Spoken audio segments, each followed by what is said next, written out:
Nuclear Power Ghana (NPG) has asked government to consider Generation 3 Plus nuclear reactor technology for its 1 gigawatt nuclear power plant. The plant is expected to come on stream by 2030. Executive Director of NPG, Dr. Stephen Yamwa, gave the advice in an interview with the Ghana News Agency. The technology that we are considering for the Ghana project is what we call the Generation 3 or Generation 3 Plus reactors. Nuclear reactors has gone through evolutions. It started with what we call the Generation 1 reactors, and then the Generation 2 reactors, and then the Generation 3, Generation 3 Plus, and then there's Generation 4 reactors that are in research and development stage. Majority of the nuclear power plants that are in operation all over the world are Generation 2 reactors. But now some Generation 3 reactors are in operation.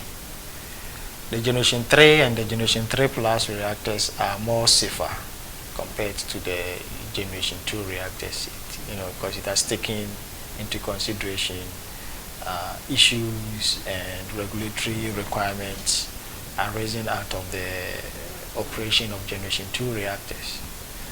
The Generation 3 and 3 Plus reactors too are also more efficient in terms of fuel consumption and also in terms of waste. The waste from those reactors are much lesser than the Generation 2 reactors.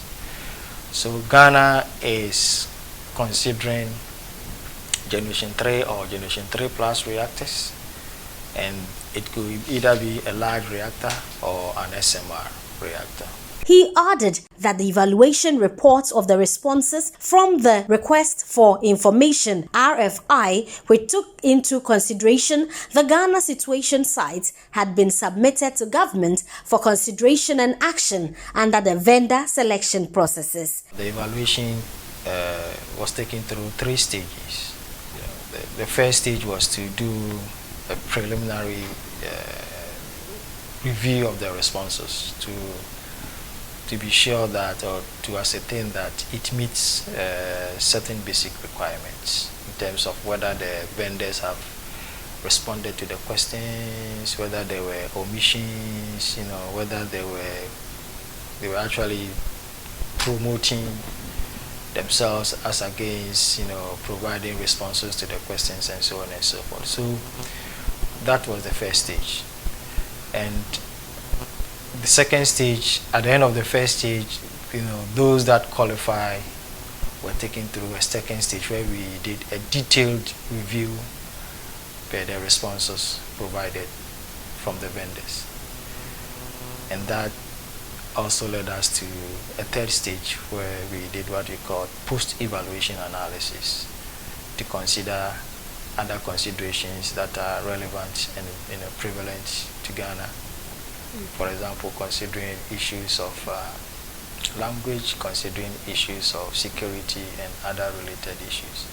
The executive director indicated that Ghana's nuclear power program is in its second phase. Apart from generating cheap power for industries and homes, it will promote the country's quest towards advancing science, technology, engineering, and mathematics STEM for senior high schools to the tertiary level. In the nuclear industry, you have scientists, engineers, you have mathematicians, you have physicists, you have chemists. All of us work together.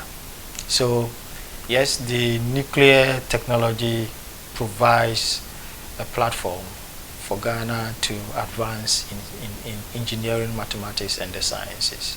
Currently, the country's power supply sources are from hydroelectricity, thermal, and solar.